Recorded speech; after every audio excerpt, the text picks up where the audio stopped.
Hello coder army, कैसे हैं आप सब लोग। आई होप आप सब अच्छे होंगे।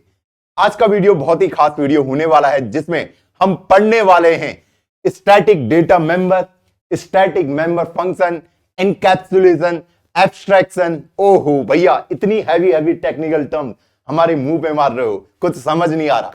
देखो, कुछ देर बाद ये सारी चीजें आपको सेंस बनाएंगी जैसे मैं इसको रियल वर्ल्ड के एग्जांपल से आपको बताऊंगा। पर मैं चाहता हूं, अगर आपने पहले के 2 लेक्चर देख लिए अच्छे से, तो मैं आपको बोल रहा हूं वही आप यूज कर रहे होंगे पूरे डीएसए में। अब जो इस लेक्चर के पार्ट होंगे या फिर जो आने वाली क्लासेस में होंगे वो प्योरली उप्स के कॉन्सेप्ट होंगे। वो आपसे जनरली इंटरव्यू में पूछे जाएंगे कि भैया आपसे उप्स के कॉन्सेप्ट पूछे जा सकते हैं, लेकिन उनका डीएसए में यूज नहीं होगा जो आने वाले लेक्चर है। पहले के 2 लेक्चर आपके सीधा डीएसए में यूज हो रहे होंगे, तो प्लीज उन्हें जाके देख लेना अच्छे से।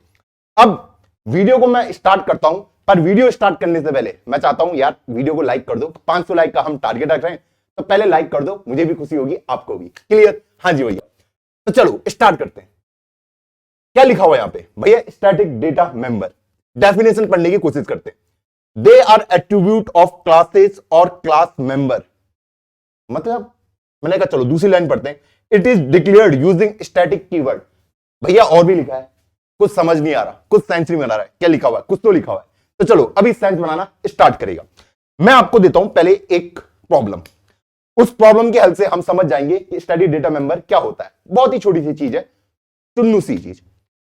हम लेंगे एक कस्टमर का एग्जांपल। एक बैंक है, जो हम प्रीवियस क्लास में करते हुए आ रहे हैं। एक बैंक है, वहां पे अगर कस्टमर अपना खाता खुलाता है, ठीक है, तो उसको क्या क्या इंफॉर्मेशन देनी पड़ेगी? अपना नाम बताना पड़ेगा, उसका एक अकाउंट नंबर होगा, और उसके उसमें कितना बैलेंस है, वो चीजें वहां स्टोर होंगी। यही होगा? हाँ जी भैया। अब जितने भी कस्टमर आएंगे सबके लिए सेम चीजें हैं। हाँ जी भैया। तो मैं उसके लिए एक क्लास बना सकता हूं। हाँ जी भैया, क्लास बना सकते हो। अब जो बैंक होगा उसकी भी कुछ जिम्मेदारियां हैं। हाँ जी भैया, वो भी कुछ काउंट रखेगा कि भैया मेरे जो यहां जिन्होंने भी खाता खुलाया है, कितने लोगों ने खाता खुलाया, उसका काउंट भी रखना पड़ेगा बैंक वालों को। हाँ जी, जैसे 3 लोगों ने खाता खुलाया, 4 लोगों ने खुलाया, 5 लोगों ने खुलाया, तो मतलब उसे काउंट करने पड़ेंगे कि कितने ऑब्जेक्ट मेरे प्रोग्राम में है। यही करना पड़ेगा। हाँ, ऑब्जेक्ट ही है ना आपका कस्टमर। हाँ जी भैया, रियल वर्ल्ड में। हाँ जी भैया, तो भाई उसको उसका काउंट रखना पड़ेगा। हाँ जी, तो उस काउंट को कैसे स्टोर करेगा, यही हमारी आज की प्रॉब्लम है कि भैया उसको सिंपल यही रखना है कि मैंने कितने ऑब्जेक्ट बनाए हैं और उसका काउंट मैं कैसे स्टोर करा सकता हूं। क्लियर? हाँ जी भैया, ये समझ आ गया आपको, ये पूरा समझ आ जाएगा। अब मैं क्या करूंगा, पहले मैं क्लास बना लेता हूं। ठीक? हाँ जी भैया, कस्टमर नाम की, ये रहा अपना कस्टमर, आपके जैसा ईमानदार। ठीक? हाँ जी भैया। सबसे पहले क्या पूछेगा? उसका स्ट्रिंग। स्ट्रिंग में स्टोर करा दूंगा उसका नाम। हाँ जी, जो भी नाम है बता दो। Integer, account number. ठीक? हाँ जी भैया। बैलेंस, बैलेंस कितना है, ये 3 चीजें मैं स्टोर करा रहा हूं। अब यहां पे इसका कंस्ट्रक्टर बना लेता हूं। कंस्ट्रक्टर को हम किसमें बनाते हैं भैया? पब्लिक में। चेंज कर देता हूं कलर को ताकि थोड़ा अच्छा लगेगा। पब्लिक कर देता हूं। हाँ जी, अरे एक कंस्ट्रक्टर बना देता हूं। कंस्ट्रक्टर क्यों यूज करते हैं? वैल्यू को इनिशियलाइज करने के लिए, सिंपली। हाँ जी भैया। हाँ जी, तो मैं वही यहां पे इसका कंस्ट्रक्टर बना रहा हूं जो वैल्यू को इनिशियलाइज कर देगा। तो कंस्ट्रक्टर का नाम क्या होगा? जो मेरे क्लास का नाम होता है। क्या क्या लेगा वो? 3 चीजें लेगा। ठीक? हाँ, तो मैं लिख देता हूं स्ट्रिंग ए, इंटीजर बी और इंटीजर सी। ठीक? हाँ जी भैया, इसका तो कोई रिटर्न टाइप होता नहीं है, तो मुझे सिंपली क्या कराना है? नेम में क्या स्टोर करा दो भैया? ए को। और अब उसके बाद अकाउंट नंबर में किसको स्टोर करा दो भैया? बी को। और मेरे बैलेंस में किसको स्टोर करा दो? मेरे सी को। इस तरीके से। और ये मेरी क्लास यहां पे खत्म हो गई। यही करना था। हाँ जी भैया। अब मैं मेन फंक्शन में आ जाता हूं, इंट मेन। अब यहां पे मैं कस्टमर बनाता हूं, ये मैंने क्लास का नाम लिखा और यहां पे मैंने ऑब्जेक्ट बना दिया। ठीक? हाँ जी भैया। मैं क्या क्या पास कर रहा हूं उसके लिए बताइए, क्या क्या पास करूं? एक उसका नाम, तो अपना ही नाम ले लेता हूं, रोहित। दूसरा और क्या चाहिए होगा उसको भैया? Account number 1, balance 1000। 1000 रुपए तो होगा ना मेरे अकाउंट में, होगा नहीं होगा? हाँ जी भैया। एक बहुत फनी कहानी है।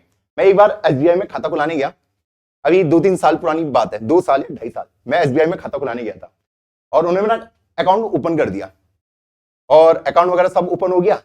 अब मुझे कुछ दिन बाद पता चला, वो पता कौन सा अकाउंट था? जन धन योजना वाला। ठीक, मैं उसका मजाक नहीं उड़ा रहा हूं, जन धन योजना का। अब उस वाले अकाउंट में मेरे इतनी सारी रेस्ट्रिक्शंस है ना कि एक दिन में मैं 5,000 से ऊपर ट्रांजेक्शन नहीं कर सकता, और एक साल में इन टोटल मुझे 1 लाख का ही ट्रांजेक्शन करना है। मतलब टोटल जितने भी मेरे खर्चे होंगे ना 1 लाख से एक्सीड नहीं होने चाहिए। ओ भाई, मेरे को बाद में पता चला। मैंने बोला इन्होंने जनधन क्यों खोला?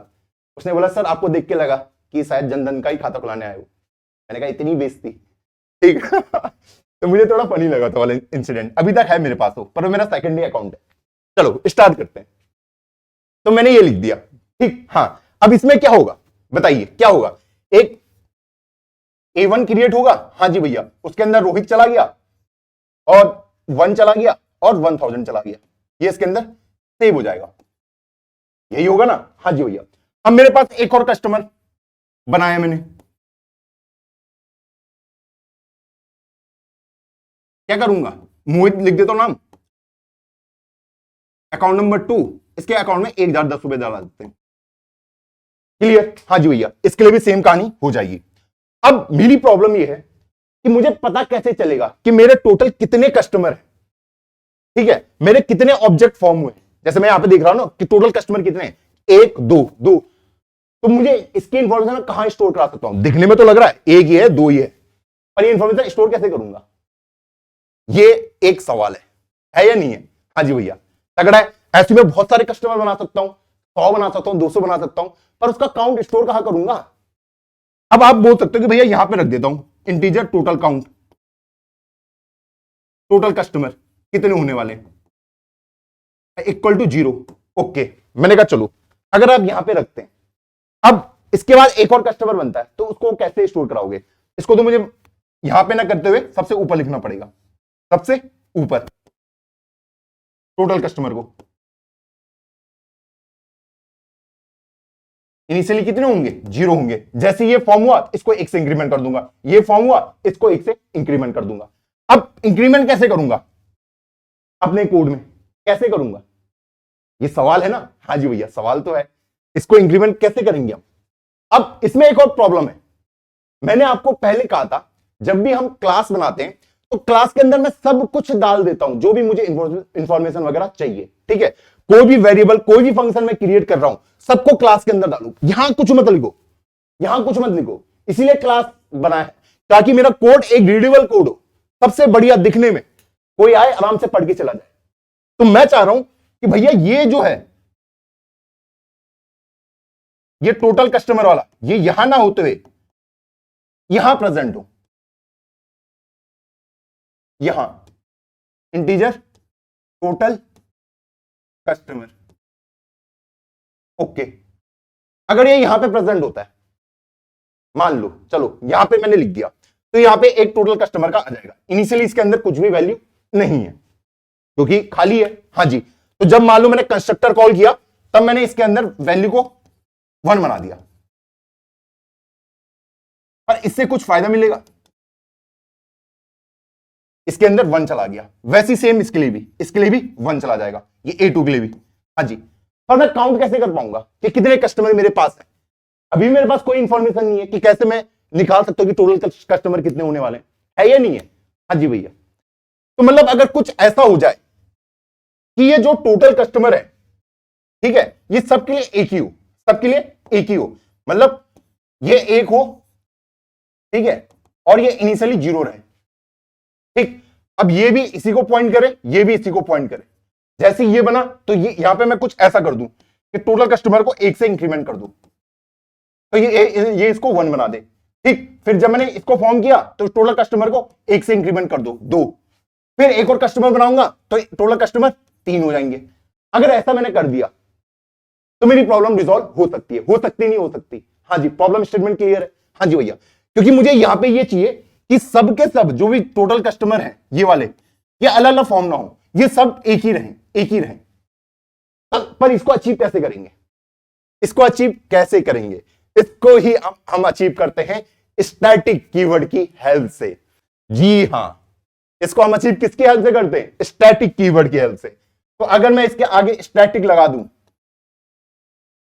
ठीक, हाँ जी भैया। तो अब ये सबके लिए एक ही होगा, सबके लिए, इसके लिए भी यही है, इसके लिए भी यही है, ये सबके लिए कॉमन है, सबके लिए क्या है, कॉमन है। अगर मैं आपको यहां पे इसकी डेफिनेशन पढ़ाऊं, देखो, it is declared using static keyword. ठीक, अगली लाइन पढ़ो, only one copy of that member is created for the entire class and is shared by all the object. सिर्फ एक कॉपी क्रिएट होगी और उसको सारे के सारे ऑब्जेक्ट शेयर करेंगे, सारे के सारे।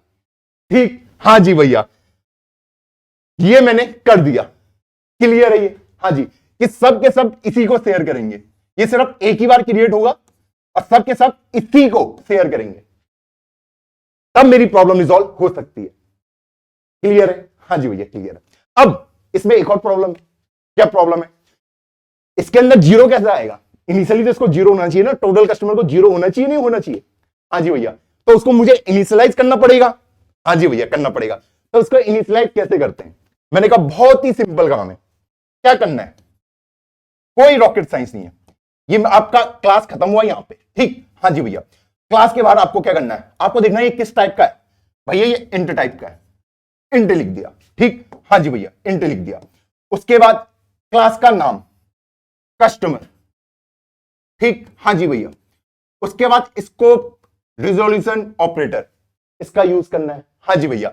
उसके बाद जो उसका नाम है टोटल कस्टमर, हाँ जी भैया, इसको मैं इनिशियलाइज यहां पे कर सकता हूं। तो ये इनिशियलाइज हो चुका है जीरो पे। क्लियर है कि टोटल कस्टमर मेरे इनिशियली जीरो है। अब क्या होगा? जब ये वाला ऑब्जेक्ट फॉर्म होगा तो ये क्या करेगा? मैंने कहा ना, ये सबके लिए एक ही फॉर्म होगा, सबके लिए। ठीक, ये कुछ ऐसा दिखेगा, यहां पे भी तीन होंगे, तीन होंगे, तीन होंगे। अब एक रहेगा मेरा टोटल कस्टमर वाला, इसकी एक ही कॉपी बनेगी। इसका मतलब है इसकी सिर्फ एक कॉपी बनेगी, हर ऑब्जेक्ट के लिए क्रिएट नहीं होगा, एक ही बार। अब जो बाकी होंगे वो सब इसी को पॉइंट कर रहे होंगे, इसी वाले को। भैया हम इसी को पॉइंट कर रहे हैं। क्लियर? हाँ जी भैया, सब इसी को पॉइंट कर रहे हैं। अब यहां पे क्या होगा? इनिशियल ये जीरो है। हाँ जी भैया, मैंने यहां पे मान लो पहला वाला चलाया, तो यहां पे इसके अंदर क्या जाएगा? रोहित वन, ये, और टोटल कस्टमर को एक से इंक्रीमेंट कर दो, वन हो गया। फिर ये फॉर्म हुआ, टोटल कस्टमर कितने हो गए? भैया टू हो गए। इस तरीके से मैंने अपनी प्रॉब्लम को रिजॉल्व किया। तो इस टाइप का प्रॉब्लम क्या है? प्रॉब्लम हमारी सिंपली ये है कि भैया कभी कभी मुझे ऐसा करना पड़ता है कि भैया एक ही बार मुझे उस चीज को क्रिएट करना है। मैं चाहता हूं उसके जितने भी ऑब्जेक्ट हो, जितने भी ऑब्जेक्ट हो, सब उसको क्या करे? शेयर करे। ठीक, हाँ जी भैया। इसका एक और एग्जांपल हो सकता है। क्या हो सकता है? कि भैया बैंक के अंदर टोटल बैलेंस कितना प्रेजेंट है, बैंक के अंदर टोटल बैलेंस कितना प्रेजेंट है। अगर मैं आपको ये प्रॉब्लम दे दूं, भैया आपका बैंक है, इस कस्टमर ने पैसे डाले, इसने भी डाले, इसने भी डाले, तो मेरे बैंक में टोटल कितने पैसे हैं, उसकी इंफॉर्मेशन मैं कैसे करूंगा? तो उसको भी मुझे इसी से बनाना पड़ेगा, स्टैटिक वाले से बनाना पड़ेगा, नहीं बनाना पड़ेगा? हाँ जी भैया। तो जैसी कोई डिपॉजिट करेगा मैं उसमें इंक्रीमेंट कर दूंगा, कोई विड्रॉल करेगा तो डिक्रीमेंट कर दूंगा, यही करना पड़ेगा ना? हाँ जी भैया। टोटल बैलेंस मतलब बैंक के अंदर टोटल कितना बैलेंस प्रेजेंट है। तो ये हमारी रिक्वायरमेंट है कि भैया कभी कभी मुझे ऐसा चाहिए होता है कि भैया एक ही कॉपी क्रिएट हो और वो जितने भी ऑब्जेक्ट हो सब उसको शेयर कर रहे हो, सबका कंट्रीब्यूशन उसमें हो। ये मान लो ये टोटल बैलेंस है, बैंक के अंदर टोटल बैलेंस कितना है? ठीक, हाँ जी भैया। तो यहां पे बहुत सारे ऑब्जेक्ट होंगे, बहुत सारे कस्टमर होंगे, तो ये जो भी विड्रॉल डिपॉजिट करेंगे सब इसी से करेंगे। क्लियर है? हाँ जी भैया। वैसे ही सेम इसमें कि भैया टोटल कस्टमर कितने होंगे, टोटल कस्टमर, तो सब इसी के साथ करेंगे, सब इसी के साथ करेंगे। क्लियर है? हाँ जी भैया। रिक्वायरमेंट पता चली? हाँ जी भैया। तो भाई रिक्वायरमेंट हमारी सिंपल यही है। अब आई थिंक ये आपको क्लियर हो गया होगा ये कैसा काम कर रहा है। तो चलो चलते हैं इसके इंप्लीमेंटेशन पार्ट पे और वहां पे इसको और ज्यादा डिटेल में समझने की कोशिश करते हैं। ये वाला पार्ट भी आपको एक्सप्लेन वहीं पे करता हूं। चलो हम अपने स्टैटिक डेटा मेंबर को समझने की कोशिश करते हैं। तो सबसे पहले हम एक क्लास बना लेते हैं कस्टमर नाम की। तो भैया मैं क्लास बना लेता हूं कस्टमर नाम की। अब क्लास के अंदर मैं डाल देता हूं उसका नाम। ठीक, ओ ये क्या लिख दिया? ओके, इंटीजर अकाउंट नंबर, ये मैंने डाल दिया इंफॉर्मेशन, और उसका क्या बैलेंस है वो मैंने यहां पे लिख दिया। ठीक, हाँ जी भैया। अब पब्लिक में सबसे पहले मैं क्या करूंगा? सबसे पहले एक उसका कंस्ट्रक्टर हम क्रिएट कर देंगे। तो कस्टमर, यहां पे मैं लिख देता हूं string name, integer account number और इंटीजर बैलेंस। अब यहां पे क्या करेंगे वो अब हम देख लेते हैं। यहां पे क्या कर सकता हूं मैं कि भाई दिस नेम के अंदर क्या डाल दो, नेम को डाल दो equal to name. This account number के अंदर अकाउंट नंबर को डाल दो, क्लियर। और अपना जो बैलेंस है दिस बैलेंस करके उसके अंदर बैलेंस को डाल दो। ये मैंने कर दिया है अपडेट। अब ये खत्म हो गया मेरा, ये पब्लिक में था। अब मैं यहां पे उसका ऑब्जेक्ट को क्रिएट करता हूं। तो अगर मैं यहां पे कस्टमर लिख दूं और A1 और खुद को भेज देता हूं रोहित, मुझे पता है जो मेरा ये है कंस्ट्रक्टर ये वैल्यू को इनिशियलाइज कर देगा, क्लियर। हाँ जी भैया, कुछ तो वैल्यू होनी चाहिए वहां पे प्रेजेंट। अब रोहित मैंने वहां पे भेज दिया, अकाउंट नंबर अपना 1 भेज दिया, बैलेंस मैंने 1000 भेज दिया, क्लियर। हाँ जी भैया, अब ऐसी मेरा कस्टमर A2 भी होगा। हाँ जी, तो कस्टमर A2 के लिए भी लिख देता हूं यहां पे इस तरीके से मैंने लिख दिया। इसका नाम रोहित की जगह मोहित, मेरे कजन का नाम मोहित है, वो मुझसे छोटा है, उसकी शादी भी हो गई, मैं यहां भी कुंवारा घूम रहा हूं तुम्हारे साथ। इसके अंदर बैलेंस डाल देते हैं 1800 का, क्लियर। हाँ जी भैया क्लियर। अब मैंने इतना अपना काम कंप्लीट कर दिया है। अब एक बार इसको रन करके देखते हैं। देखो रन करा, कोई एरर नहीं आया है। अब मुझे यह देखना है कि भैया इस बैंक में कितने मेरे टोटल कस्टमर हैं। अब उसको मैं कैसे स्टोर करा सकता हूं। अब या तो मैं ये करूं कि भैया यहां पे मैं इंटीजर टोटल कस्टमर लिख दूं इक्वल टू 0, ठीक। पर अब मैं इसको इंक्रीमेंट कैसे करवाऊंगा, इसको इंक्रीमेंट कैसे करवाऊंगा, मुझे कैसे पता चलेगा यहां पे A1 है, A2 है, A3 है। फिर मुझे मैनुअली करना पड़ेगा कि 2 हो गया, 3 हो गया, अगर मैं एक और क्रिएट करता हूं तो वो मेरे लिए एक फिजिबल मेथड नहीं है, ठीक। हाँ जी भैया, अब इसकी जगह में मैं क्या कर सकता हूं, मैंने कहा था जब भी हम क्लास करते हैं, ठीक है, क्लास किस लिए बनाते हैं कि जो भी मेरे वेरिएबल हैं, ठीक है, जो भी मेरे डेटा मेंबर हैं और जो भी उनके फंक्शन होने वाले हैं सबको क्लास के अंदर लिखो, ठीक। तो अगर जो मैं टोटल कस्टमर भी कर रहा हूं ना उसको भी क्लास के अंदर लिखो, ठीक। तो अगर मैं उसको क्लास के अंदर लिख देता हूं ऐसे इंटीजर टोटल कस्टमर, ठीक। हाँ जी भैया, और जब मैं यहां पे आता हूं तो टोटल कस्टमर को क्या कर देता हूं 1 कर देता हूं इस तरीके से, ठीक। अगर मैं ऐसे करके करता हूं कि भैया टोटल कस्टमर मैंने 1 कर दिए। अब यहां पे मैं एक चीज चला देता हूं वाइड डिस्प्ले, जो मुझे बताएगा, क्या बताएगा कि मेरे कस्टमर का नाम क्या है, उसका अकाउंट नंबर क्या है, बैलेंस क्या है, टोटल कस्टमर क्या है। तो सी आउट मैं कर सकता हूं, हाँ जी, उसका नेम कर लेते हैं, उसका हम अकाउंट नंबर कर लेते हैं, अकाउंट नंबर, और उसके उसमें कितना बैलेंस है, बैलेंस, हाँ जी भैया, और लास्ट में टोटल कस्टमर कितने हैं, और एंडल, ये मेरा ये डिस्प्ले करवा देगा, ठीक। हाँ जी भैया, अब अगर मैं इस प्रोग्राम को रन करता हूं, इसको रन करता हूं, तो भैया क्या होगा कि भाई मैं एक A1 डॉट डिस्प्ले, बताओ उसके अंदर क्या प्रेजेंट है, मैं कॉल कर सकता हूं A1 A2 डॉट डिस्प्ले, मैं इसको भी रन कर सकता हूं। हाँ जी भैया, अब अगर इस प्रोग्राम को रन करता हूं, ठीक, तो इससे मुझे क्या पता चलेगा कि ये दिखा रहा है टोटल कस्टमर 1 है, ये भी दिखा रहा है टोटल कस्टमर 1 है, ठीक। लेकिन आंसर क्या चाहिए मुझे आंसर चाहिए 2। वो कैसे पॉसिबल हो पाएगा, वो कैसे पॉसिबल हो पाएगा कि भाई मैं कुछ ऐसा करूं यहां पे कि भैया int total customer plus plus करूं।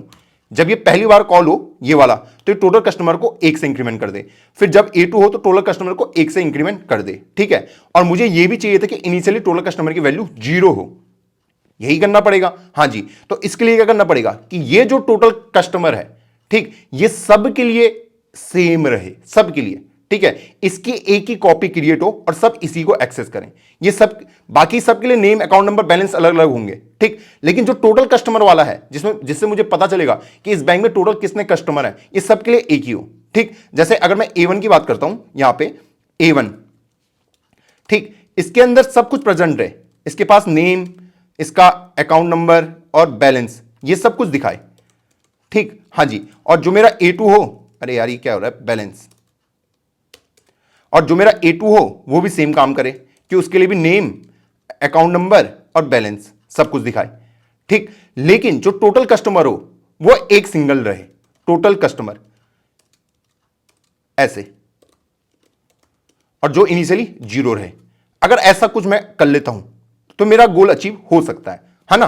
हाँ जी भैया, कि भैया टोटल कस्टमर जो इसका, ये भी इसी को पॉइंट कर रहा है, इसका टोटल कस्टमर भी इसी को पॉइंट कर रहा है। यहां पे जो टोटल कस्टमर होगा ये TOT में लिख देता हूं, यहां पे TOT, ठीक है, ये दोनों सेम रहे और जो इसी को इंडिकेट कर रहे हैं, ठीक। हाँ जी भैया, तब मेरी प्रॉब्लम रिजॉल्व हो सकती है और उसको रिजॉल्व करते हैं हम स्टैटिक कीवर्ड से। तो मैंने स्टैटिक यहां पे लिख दिया है, ठीक। हाँ जी भैया, अब इसको अगर मैंने यहां पे डिक्लेयर कर दिया है, ठीक है, तो इसकी वैल्यू को मुझे इनिशियलाइज भी करना पड़ेगा। हाँ जी, तो इसकी वैल्यू को हम बाहर इनिशियलाइज कर सकते हैं। अब इसका रिटर्न क्या था, इंटीजर टाइप की वैल्यू है, तो इंट में लिख देता हूं। क्लास का नाम क्या है, कस्टमर, तो यहां पे मैं कस्टमर लिख दूंगा।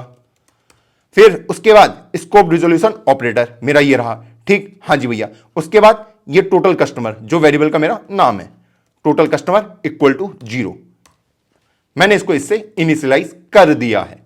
क्लियर है। हाँ जी भैया, ये इससे इनिशियलाइज हो चुका है अब, ठीक। हाँ जी, अब जो भी इंक्रीमेंट होगा टोटल कस्टमर के, इसी के अंदर इंक्रीमेंट होगा, इसी के अंदर, ठीक है। ये टोटल भी इसी को दिखाएगा, ये टोटल भी इसी को दिखाएगा, सबकी एक ही कॉपी होगी, ठीक है। मैं जितने भी ऑब्जेक्ट बनाऊंगा सबकी कॉपी एक ही होगी, ये, ठीक है। बाकी नेम, अकाउंट, बैलेंस सबके लिए अलग अलग होंगे, लेकिन ये टोटल कस्टमर वाला सब एक, सबके लिए एक ही होगा, ठीक। हाँ जी भैया, अब अगर मैं अपने कोड को रन करता हूं, ठीक, तो देखो क्या आंसर आता है।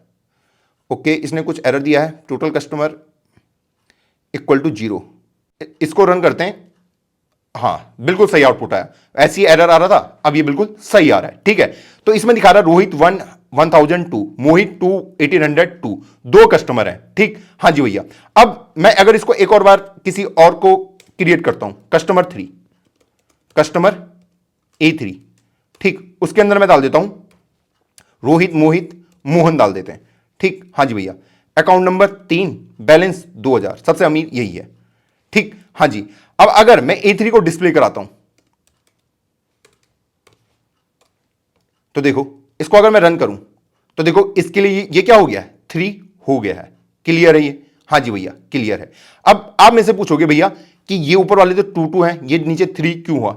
देखो, पहले ही A1 प्रिंट हुआ, फिर A2 प्रिंट हुआ, ठीक। हाँ जी भैया, तब तक क्या था, टोटल कस्टमर 2 थे, उसके बाद तीसरा कस्टमर ज्वाइन हुआ है, तो अब 3 कस्टमरों के पैसे कितने हो गए, 3 हो गए। अगर मैं इसके बाद A1 डॉट डिस्प्ले और A2 डॉट डिस्प्ले चलाता हूं, ठीक, तो वो भी 3 ही देंगे। देखो, वो भी 3 ही देंगे, देखो वो भी 3 ही देंगे, रोहित, मोहित, ठीक। लेकिन यहां तक वो कितने थे, 2 कस्टमर थे, इस लाइन के बाद 3 कस्टमर हो चुके हैं। क्लियर है। हाँ जी भैया, क्लियर है। तो भैया मैं कस्टमर को सीधा भी डिस्प्ले करवा सकता हूं। अब अगर मुझे सीधा कस्टमर को डिस्प्ले कराना है, ठीक है, कि मेरे टोटल कितने कस्टमर हैं, तो मैं उसको ऐसे भी करा सकता हूं, वाइड डिस्प्ले टोटल कस्टमर, ठीक है। हाँ जी भैया, मैंने कहा ना ये सबके लिए सेम होगा। हाँ जी भैया, तो मैं इसको लिख देता हूं सी आउट और टोटल कस्टमर, इसको मैं ऐसे लिख देता हूं, और फिलहाल मैं इनको हटा देता हूं, इसको भी हटा देता हूं और इसको भी हटा देता हूं, ठीक। अब यहां से अगर मैं टोटल कस्टमर को कॉल करूं, ठीक है, डिस्प्ले टोटल वाले को, कि टोटल कितने कस्टमर हैं, मैं किसी से भी कॉल कर सकता हूं, A2 डॉट डिस्प्ले टोटल, तो क्या प्रिंट होगा बताइए, क्या प्रिंट होगा, 2 प्रिंट होगा, 3 प्रिंट होगा, 4 होगा, तो ये प्रिंट होगा 3, ठीक। और अगर मैं इसको एक लाइन ऊपर करता यहां पे, तो यहां पे टोटल कस्टमर कितना आते, 2 आते, और नीचे 3, तो देखो उसको रन करूंगा तो 2 और 3 मेरा आंसर आ रहा है। आई होप आपको ये क्लियर हो चुका होगा।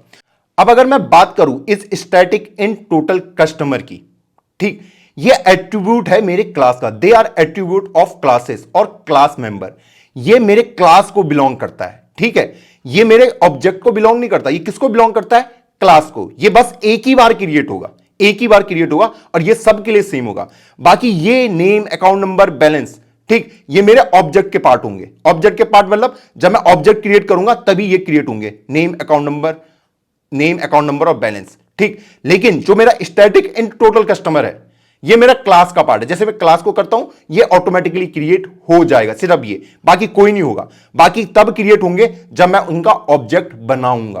क्लियर है। हाँ जी, तो मैं जो मेरा ये है ना स्टैटिक इन टोटल कस्टमर, ये जब मेरे क्लास का पार्ट है, तो इस क्लास में जितने भी ऑब्जेक्ट बनाऊंगा तो सबके लिए ये सेम होगा, सबके लिए क्या होगा, सेम होगा, क्योंकि ये किसका पार्ट है, मेरा क्लास का। They are attributes of class, ये एट्रीब्यूट है किसका, क्लास का, ठीक, अब मैं चाहूं तो इसको बिना ऑब्जेक्ट के भी एक्सेस कर सकता हूं।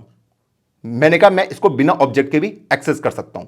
तो उसके लिए क्या करना पड़ेगा, देखो मैं इसको पहले पब्लिक में ले आऊंगा। देखो पब्लिक में मैं इसको ले आया, ठीक, हाँ जी भैया। अब अगर मैं यहां पे इसको करूं, इसको देखो मैं कैसे एक्सेस कर सकता हूं। कस्टमर मैंने लिख दिया, स्कोप रेजोल्यूशन, हाँ जी भैया। और मैंने किसको एक्सेस करना है, मुझे मेरे टोटल कस्टमर को,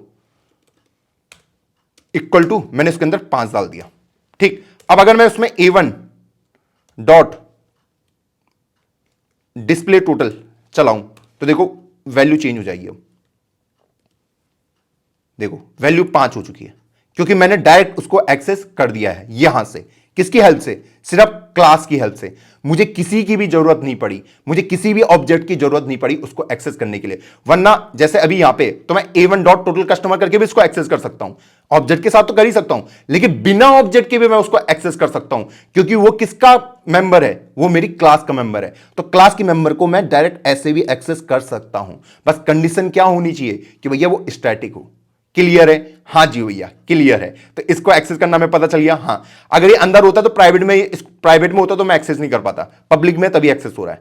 क्लियर, हाँ जी भैया क्लियर। अब देखो जैसे हमारा ये होता है स्टैटिक डेटा मेंबर, ऐसी हमारा स्टैटिक मेंबर फंक्शन होता है। क्या होता है, स्टैटिक मेंबर फंक्शन। मैं यहां पे लिख देता हूं, नाम सुन के ही पता चल रहा है कि कोई फंक्शन होगा जो स्टैटिक टाइप का होगा, ठीक, हाँ जी भैया। अब स्टैटिक मेंबर फंक्शन क्या होते हैं उसको समझने की कोशिश करते हैं। एक काम करते हैं, इसको कॉपी करते हैं, इसको अंदर लिख देते हैं, ठीक। देखो अगर मैं बिना इसके करता हूं, देखो एरर मारेगा, ठीक, क्योंकि ये क्या है, प्राइवेट बन चुका है। अब मैं इसको एक्सेस नहीं कर सकता, ठीक, पब्लिक होगा तभी एक्सेस कर पाऊंगा। अब इसको अभी के लिए हटा देते हैं। अब मैं बात करने वाला हूं किसकी, स्टैटिक मेंबर फंक्शन की, ठीक। जो मेरा स्टैटिक मेंबर फंक्शन होता है वो इस वाले के ऊपर डायरेक्ट एक्सेस कर सकता है, ठीक, हाँ जी भैया। मतलब जैसे मैं अभी यहां पे कोड को रन कर रहा था ना, ऐसे देखो, सॉरी, जब मैं यहां पे क्या कर रहा था, Ctrl+Z, ये मैं ऐसे, तो मैं इसको एक्सेस नहीं कर पा रहा था टोटल कस्टमर को। क्यों, क्योंकि वो क्या है, प्राइवेट का पार्ट बन चुका है। इसलिए अगर मैं चाहता हूं कि भैया मैं उसको एक्सेस कर पाऊं सिर्फ क्लास की हेल्प से, तो कैसे कर पाऊंगा, उसी के लिए मेरा स्टैटिक मेंबर फंक्शन यूज होता है। क्लियर, हाँ जी भैया। तो उसको कैसे क्रिएट करते हैं वो भी हम देख लेते हैं। मुझे सिंपली क्या करना है, देखो प्रॉब्लम स्टेटमेंट क्लियर है कि भैया ये जो टोटल कस्टमर है ये प्राइवेट का पार्ट है, मैं इसको अब एक्सेस नहीं कर पा रहा हूं इसकी हेल्प से, ठीक, डायरेक्ट क्लास की हेल्प से। अब अगर मुझे उसको एक्सेस करना है तो मुझे कोई फंक्शन लिखना पड़ेगा पब्लिक में, ठीक। अब उसको मैं कैसे एक्सेस करूंगा, अगर आप सोच रहे हो कि भैया अगर मैं ऐसे करके एक्सेस करना चाहूं कि भैया मैं डिस्प्ले, ये वाला डिस्प्ले टोटल, आप में से कुछ बच्चे सोच सकते हैं कि ऐसे भी एक्सेस हो सकता है, नहीं हो सकता, नहीं हो सकता, क्योंकि जो डिस्प्ले टोटल है वो इसका पार्ट नहीं है कस्टमर का। इसने इसको क्रिएट नहीं किया है, डिस्प्ले टोटल को किसने क्रिएट किया है, या तो A1, A2 और A3 ने क्रिएट किया है, वही उस पर एक्सेस कर सकते हैं, लेकिन कस्टमर वाला नहीं कर सकता, ठीक, हाँ जी भैया। इसलिए वो एरर दे रहा है। पर मैं चाह रहा हूं कि भैया ये स्टैटिक इंट टोटल कस्टमर को मैं एक्सेस कर पाऊं, और उसके लिए मैं उसको एक्सेस करूंगा फंक्शन की हेल्प से, और इसलिए मुझे स्टैटिक मेंबर फंक्शन की जरूरत पड़ रही है। तो उसको मैं कैसे कर सकता हूं, मैं यहां पे लिख सकता हूं स्टैटिक, ठीक, हाँ जी भैया। इसके बाद मैं उसका रिटर्न टाइप लिख सकता हूं वाइड, फंक्शन का मैं कुछ भी नाम दे सकता हूं। मान लो मैंने फंक्शन का नाम दिया है कि एक्सेस स्टैटिक, ठीक, हाँ जी भैया। इसको ऐसे लिख देते हैं, थोड़ा बढ़िया दिखेगा, ठीक। मैं इसको नाम कुछ भी दे सकता हूं, फंक्शन का कोई भी नाम मैं दे सकता हूं। अब मैं यहां पे आ सकता हूं, अब मैं अगर अंदर आऊं, ठीक, और अब अगर यहां पे मैं सीधा प्रिंट करा सकता हूं किसको, सी आउट टोटल कस्टमर एनएल। क्लियर, हाँ जी भैया। तो इसी को मैं कहता हूं स्टैटिक मेंबर फंक्शन। अब अगर मैं इसको अगर रन करूंगा तो ये बिल्कुल आराम से रन हो जाएगा, ठीक, हाँ जी। तो मैं इसको लिखता हूं स्टैटिक एक्सेस स्टैटिक फंक्शन, मैंने कॉल किया, इसको ऐसा किया, रन किया, तो मुझे मेरा आंसर मिल गया जो क्या है, 3 है। अब ये जो मेरा ये बनता है स्टैटिक मेंबर फंक्शन, ये सिर्फ जो मेरे स्टैटिक वाले होते हैं ना इन्हीं को एक्सेस कर सकता है, ये इनको एक्सेस नहीं कर सकता, बैलेंस को, अकाउंट नंबर को, नेम को, क्योंकि वो इसके पार्ट नहीं है। स्टैटिक लिखते ही ये जो फंक्शन मैंने क्रिएट किया है ये पार्ट बन जाएगा मेरी क्लास का, ठीक है, हाँ जी भैया। तो ये जो जब ये इसका पार्ट बन गया तो इसके पास इनका एक्सेस नहीं है, नेम, अकाउंट नंबर और बैलेंस का, ठीक, इसलिए उनका एक्सेस नहीं कर सकता। क्लियर है ये? हाँ जी भैया क्लियर है। तो ये जो स्टैटिक वाला है ये मेरा क्लास का फंक्शन है, ठीक, हाँ जी भैया, ये इसको बिलोंग करता है। अब आपको मैंने अभी बताया ये इनको एक्सेस नहीं कर सकता क्योंकि ये ऑब्जेक्ट के पार्ट है, ये सिर्फ स्टैटिक वालों को ही एक्सेस कर सकता है और किसी को नहीं। अब आप में से बहुत बच्चे चाह रहे होंगे कि भैया इसमें थोड़ा और चेंजेस करते हैं। मान लो मैं चाहता हूं कि भैया जो मेरा बैंक है, जो अभी मैंने बैंक का बनाया है, ठीक, इसको और बढ़िया तरीके से हम डिस्प्ले करवाते हैं। मान लीजिए कि मैं यहां पे अमाउंट को कुछ डिपॉजिट करवा रहा हूं। क्या करा रहा हूं? अमाउंट को डिपॉजिट भी करवा रहा हूं। जब मैं अमाउंट को डिपॉजिट करवाऊंगा, मैं चाह रहा हूं कि मेरे बैंक के अंदर टोटल कितने पैसे प्रेजेंट हैं मेरे बैंक के अंदर। मतलब मैं अगर एसबीआई बैंक हूं, मेरे उसमें बहुत सारे कस्टमर आते हैं, तो मुझे इसका भी स्टोर रखना है कि मेरे उस बैंक में टोटल कितने पैसे हैं। एक तो कस्टमर के पैसे हैं, तो कस्टमर जितने भी पैसे जमा कर रहा है उन्हीं का सम मेरे पास होना चाहिए। तो एक और मैं यहां पे बना देता हूं, इंट टोटल बैलेंस, ऐसे करते हुए। क्लियर? हाँ जी भैया। टोटल बैलेंस मैंने क्या बोला? ये सारे बैलेंस का रिकॉर्ड रखेगा कि मेरे बैंक के अंदर, मैं एसबीआई बैंक हूं, मेरे बैंक के अंदर टोटल कितने पैसे प्रेजेंट हैं। तो जो ये टोटल बैलेंस होना चाहिए ये भी स्टैटिक ही होना चाहिए। हाँ जी भैया। होना चाहिए नहीं होना चाहिए? हाँ जी भैया। क्यों होना चाहिए? देखो इसलिए होना चाहिए, देखो जब भी ये करूंगा total balance plus equal to जो भी बैलेंस मेरे यहां जमा होता है वो सीधा इसके अंदर ऐड कर दूंगा। क्लियर? हाँ जी। अब यही काम मुझे बाहर भी इसको क्या करना पड़ेगा? डिफाइन करना पड़ेगा। इसी को कॉपी करता हूं और इसको पेस्ट कर दिया कि टोटल बैलेंस कितना है मेरे उसमें, ये लीजिए, इक्वल टू 0 मैंने कर दिया। क्लियर है? हाँ जी भैया क्लियर है। अब ये वाला भी मैं प्रिंट करवा सकता हूं यहीं से कि सी आउट टोटल बैलेंस एंडल। अब यहां पे एक और फंक्शनैलिटी बना लेते हैं डिपॉजिट करवाने वाली। अगर बैंक के अंदर मुझे पैसे डिपॉजिट कराने हो तो वाइड डिपॉजिट कर सकता हूं। हाँ जी भैया। इंटीजर अमाउंट बता दो कितना पैसा मुझे अपने यहां डालना है। अब जब मैं डिपॉजिट करवाने आऊंगा तो सबसे पहले मैं कंडीशन चेक कर लेता हूं अपने डेटे के अंदर कि क्या मेरी अमाउंट ग्रेटर देन 0 है, तभी तो डिपॉजिट करवाऊंगा। अगर वो हां बोलता है तो भैया मैं अमाउंट को डिपॉजिट करवा दूंगा। तो बैलेंस के अंदर तो ऐड हो ही जाएगा, बैलेंस प्लस इक्वल टू कितना हो जाएगा? अमाउंट। क्लियर? और टोटल बैलेंस के अंदर भी उसे ऐड कर दो, plus equal to amount. I hope ये क्लियर होगा। ये तो कस्टमर का बैलेंस है और ये टोटल बैलेंस जो एसबीआई बैंक के अंदर प्रेजेंट है। और एक मैं विड्रॉल का भी बना लेता हूं कि वाइड विड्रॉ। ठीक, हाँ जी, कि अगर मैं विड्रॉ करना चाहता हूं कोई भी अमाउंट को तो भैया मैं यहां पे सेम काम करूंगा कि इंटीजर अमाउंट, इतना पैसा मुझे निकालना है। तो मैं क्या करूंगा कि इफ अमाउंट क्या होना चाहिए पहले? लेस देन इक्वल टू किससे? बैलेंस से, तभी तो करा पाऊंगा। हाँ जी भैया। एंड अमाउंट क्या नहीं होनी चाहिए मेरी? नेगेटिव नहीं होनी चाहिए। Amount should be greater than 0। दोनों कंडीशन मुझे चेक करनी पड़ेगी। इस तरीके से आप कंडीशन यहां पे डाल सकते हो अपने हिसाब से कि मेरी सारी कंडीशन चेक हो कि भैया जो अमाउंट हो पहले मेरे बैलेंस से लेस देन इक्वल टू हो और अमाउंट ग्रेटर देन 0, तभी तो निकाल पाऊंगा। हाँ जी भैया। तो मुझे सिंपली क्या करना है कि भैया बैलेंस माइनस इक्वल टू क्या कर दूंगा? अमाउंट को, और टोटल अमाउंट से भी उसको सब्ट्रैक्ट कर दूंगा, टोटल बैलेंस से भी उसको सब्ट्रैक्ट कर दूंगा। बस इस तरीके से दिखा दिया मैंने। हाँ जी, हाँ जी भैया। अब यहां तक मैंने अपने सारे ऑपरेशन एग्जीक्यूट करवा दिए हैं। अब यहां पे इन चीजों के साथ खेलते हैं। ठीक, हाँ जी। अब फिलहाल के लिए मैं इसे क्लियर करता हूं, पहले इस कोड को रन करते हैं। ये क्या करने वाला है पहले उसको देखते हैं। मैंने इसको रन किया तो ये क्या दिखा रहा है? पहला वाला, ये पहला वाला दिखा रहा है कि मेरे उसमें 3 कस्टमर हैं। ये 4800 दिखा रहा है कि टोटल बैलेंस 2000, 1800 और 1000, 4800। और A1 डॉट डिस्प्ले टोटल क्या दिखा रहा था? इसको हटा ही देते हैं। ये भी दिखा रहा था कि मेरे उसमें कितने टोटल कस्टमर हैं। ठीक, हाँ जी। तो इसको एक तरीके से हम और अच्छे तरीके से लिख सकते हैं कि टोटल नंबर ऑफ कस्टमर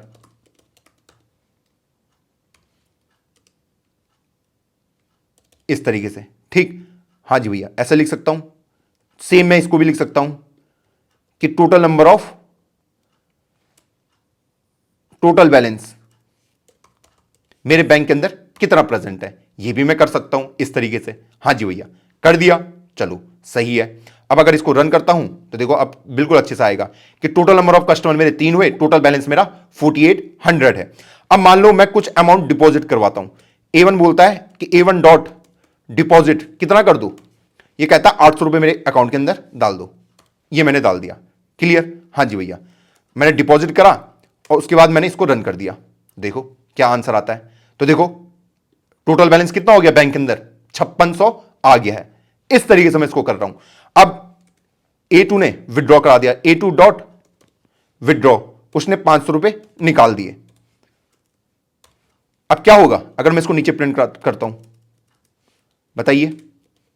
इसको रन किया तो मेरे पास आ गया कि टोटल नंबर ऑफ कस्टमर 3 है, टोटल बैलेंस मेरा 5100 बचा है, क्योंकि 1000, 1800, 2000 तो कितने हो गए, 3800, 4800, 800 रुपए और डाले तो 5600, 500 घट गए तो 5100, तो टोटल बैलेंस है मेरा 5100 और टोटल नंबर ऑफ कस्टमर मेरे हैं 3। इस तरीके से मैंने इन चीजों को कराया है। तो भाई ये आपको पता होना चाहिए कि भैया किसको मुझे स्टैटिक बनाना है, किसको नहीं बनाना है। स्टैटिक आप उसी को बनाओगे जिसके लिए आप चाहते हो कि वो सबके लिए कॉमन रहे। सबके लिए क्या रहे, कॉमन रहे, ठीक? उसकी बार बार कॉपी क्रिएट ना हो, ये सबके लिए कॉमन रहे। ये सारे ऑब्जेक्ट जितने भी क्रिएट होंगे उन सबके लिए एक ही रहेगा। तो इसलिए मैंने इसको क्रिएट किया है। आई होप आपको ये चमक गया होगा अच्छे से। अब आप लोगों के लिए एक होमवर्क है कि एक मेरा कॉन्स्ट कीवर्ड होता है, कॉन्स्ट, इसके बारे में आपको पढ़ना है। इसके बारे में यह आपके लिए होमवर्क, कॉन्स्ट के बारे में, ठीक? हाँ जी भैया, इस छोटा सा है टॉपिक है, इसको आप इजीली कवर कर लोगे। इसको छोटा सा डिस्कवर करोगे, आपको कॉन्स्ट के बारे में भी पता चल जाएगा कि इसका यूज केस क्या है। अब देखो, जब भी आप इसके रिसोर्स ढूंढोगे आपको कोई अजीब सा ही मिलेगा, पर आपको सोचना है कि कॉन्स्ट कीवर्ड की जरूरत क्यों पड़ी होगी। पहले कॉन्स्ट के बारे में पढ़ो और फिर सोचोगे इसकी जरूरत क्यों पड़ी होगी। क्लियर? हाँ जी, तो ये आपका होमवर्क है ताकि आपकी अंडरस्टैंडिंग इस कॉन्स्ट के प्रति सुधर पाए। क्लियर? हाँ जी, तो चलो अब हम बढ़ते हैं अपनी वीडियो की ओर वापिस।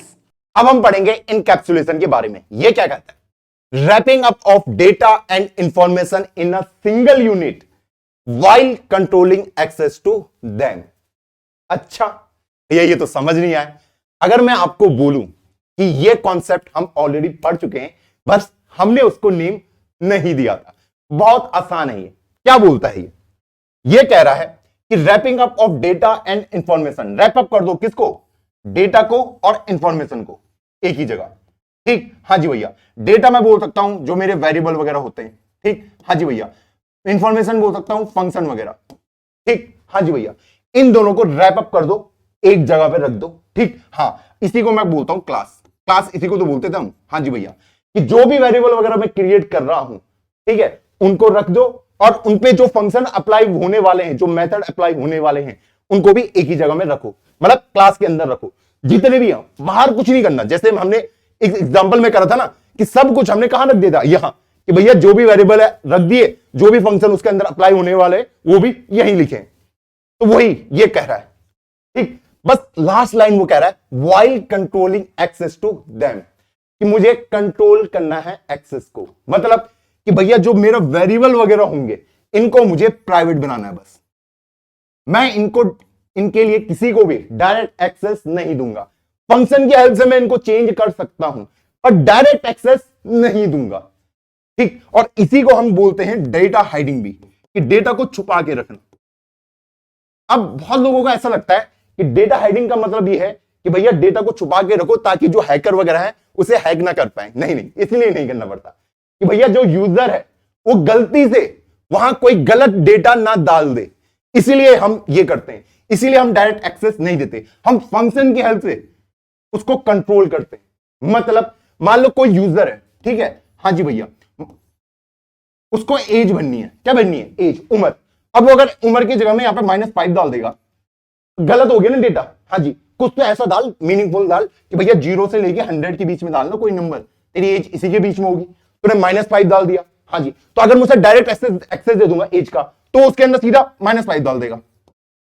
लेकिन अगर मैंने कोई फंक्शन क्रिएट कराया यहां जो चेक भी करेगा कि भैया इसने कोई गलत वो तो नहीं डाल दिया नंबर कि 2000 साल का हूं मैं, तो भैया नहीं, ऐसी इंफॉर्मेशन को मुझे नहीं आने देना है, ठीक? इसीलिए मैं उनको प्राइवेट बनाता हूं। जो भी चेंज करूंगा मैं फंक्शन की हेल्प से करूंगा। क्लियर है? हाँ जी भैया, तो भैया एक एग्जांपल की हेल्प से इसको समझने की कोशिश करते हैं।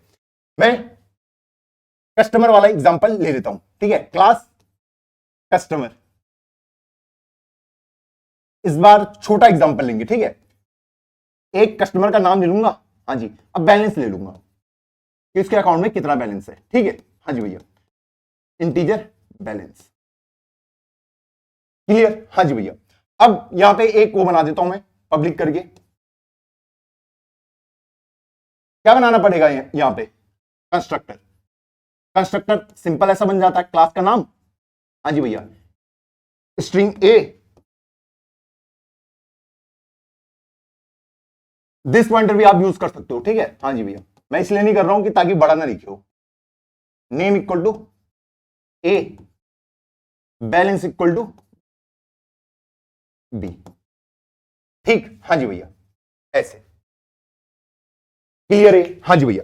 अब मान लो मैंने यहां पे कोई, ठीक, अब अगर मैं यहां पे मेन फंक्शन में आता हूं, इंट मेन, मेन फंक्शन इधर लिख देता हूं इंट मेन, क्योंकि अभी उसमें कुछ चेंज करूंगा, ठीक, हाँ जी भैया। मैंने एक कस्टमर बना दिया, कस्टमर A1, ठीक, उसका नाम लिख दिया मैंने रोहित, और पैसे डाल दिए मैंने उसमें 1000, ये इस टाइप से मैंने बना दिया, ठीक, हाँ जी भैया, यहां तक चमक रहा है, हाँ जी भैया, यहां तक चमक रहा है। इसको मैं ऐसे करके दो पार्ट में रख देता हूं, ठीक, हाँ जी। अब इससे क्या होगा कि भैया ये क्या करेगा कि भैया एक A1 बना देगा, हाँ जी, उसमें रोहित लिख देगा और उसमें उसके कॉरस्पॉन्डिंग बैलेंस लिख देगा, यही करेगा नहीं करेगा, हाँ जी भैया।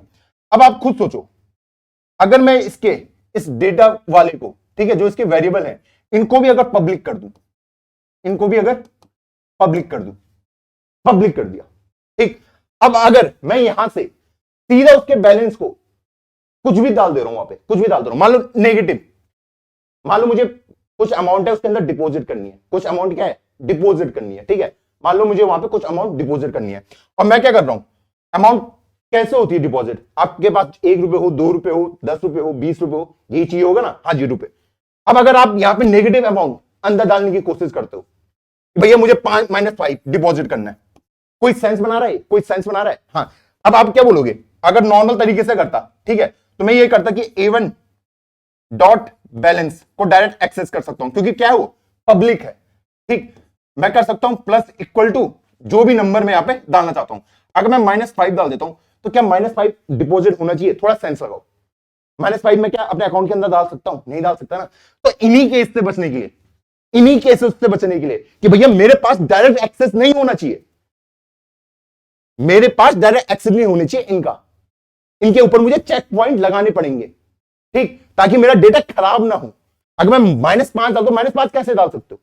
अब अगर मैं यहां पे एक इंटीजर एज वाला भी ले लूं, मान लो कि कस्टमर की एज कितनी है, ठीक, इंटीजर सी, कस्टमर की एज भी ले लेते हैं,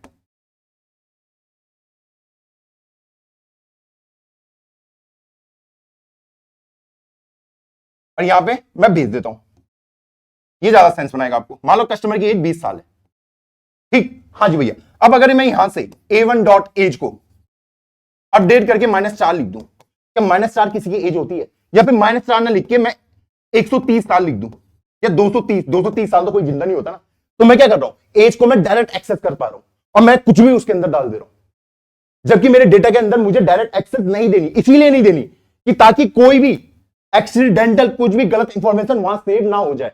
उन्हीं इंफॉर्मेशन से मैं कैसे बचूंगा, तो यहां पे जो मैं एक्सेस दूंगा उसको फंक्शन की हेल्प से दूंगा, इसीलिए मैं इनको क्या करता हूं, प्राइवेट करता हूं, क्या करता हूं, प्राइवेट कर देता हूं। ये होगा प्राइवेट, सॉरी, ऊपर वाला तो प्राइवेट है, ये हो जाएगा पब्लिक। ऊपर वाला क्या बन गया, प्राइवेट, नीचे वाला पब्लिक। अब यहां पे मैं कोई भी फंक्शन वगैरह क्रिएट कर सकता हूं जिससे मैं उसका बैलेंस एज सबको सही कर सकता हूं, ठीक है। मान लो मुझे कोई अमाउंट डिपॉजिट करानी है, कोई भी अमाउंट मान लो, तो मैं क्या करूंगा, वाइड डिपॉजिट, यही लिखूंगा, हाँ जी भैया, फंक्शन का नाम इंटीजर अमाउंट, बोलो कितनी अमाउंट को मुझे डिपॉजिट कराना है, यही करना पड़ेगा, हाँ जी भैया। तो यहां पे मैं एक चेक पॉइंट लगा दूंगा कि if amount is greater than 0 तभी मैं डिपॉजिट करूंगा। नेगेटिव को कैसे डिपॉजिट कर सकता हूं बताइए, हाँ जी भैया। तो मैं यहां पे लिख सकता हूं सीधा कि balance plus equal to amount, और एल्स में मैं आंसर दे सकता हूं क्या, इनवैलिड सी आउट, कोई कमांड दे सकता हूं कि इनवैलिड अमाउंट, ऐसे करके कुछ बोल सकता हूं। अब मेरे जो भी डेटा है उसके अंदर कोई भी एक्सीडेंटल चेंजेस नहीं हो सकते, जैसे मैं ये कर रहा था। अब अगर मुझे अपने बैलेंस को एक्सेस करना है तो मैं ऐसे नहीं कर पाऊंगा, ठीक है, तो मुझे इसी फंक्शन को कॉल करना पड़ेगा। A1 डॉट डिपॉजिट कितने कर दो, 100 रुपए कर दो, तो 100 रुपए इसके अंदर डिपॉजिट हो जाएंगे, ये बन जाएगा 1100। और अगर मैं यहां पे लिखता हूं A1 डॉट डिपॉजिट -400, ठीक, क्या -400 इसके अंदर डिपॉजिट हो सकते हैं? मैं आपसे पूछ रहा हूं, क्या हो सकते हैं? वो जाएगा चेक करेगा, -400 ग्रेटर देन 0 नहीं होता, बोल देगा इनवैलिड अमाउंट है, नहीं होगा। तो इसीलिए मैं अपने डेटा का डायरेक्ट एक्सेस नहीं देता। क्लियर है? और इनकैप्सुलेशन यही कहता है कि भैया जो भी आपके वेरिएबल वगैरह है, जो भी आपके डेटा मेंबर है और जो भी आपके फंक्शन है, मेंबर फंक्शन है, उन सबको क्लास के अंदर लिख दो, सबको। ठीक, हाँ जी भैया, यही मेरा इनकैप्सुलेशन कहता है। और डेटा हाइडिंग हम इसीलिए करते हैं, डेटा को हाइड करके रखा हुआ है, इसलिए नहीं रखा हुआ कि हैकर से बचाना है, इसलिए रखा हुआ कि भैया जो हम कर रहे हैं वही हम कुछ गड़बड़ ना कर दे, उसमें कोई डेटा का कुछ इंटीग्रिटी इशू ना आ जाए, कोई गलत डेटा वहां फीड ना हो जाए। क्लियर? हाँ जी भैया। तो चलो इसको इंप्लीमेंट करके देखते हैं और अच्छे से हमें समझ आएगा। चलो अब हम इनकैप्सुलेशन के बारे में पढ़ते हैं।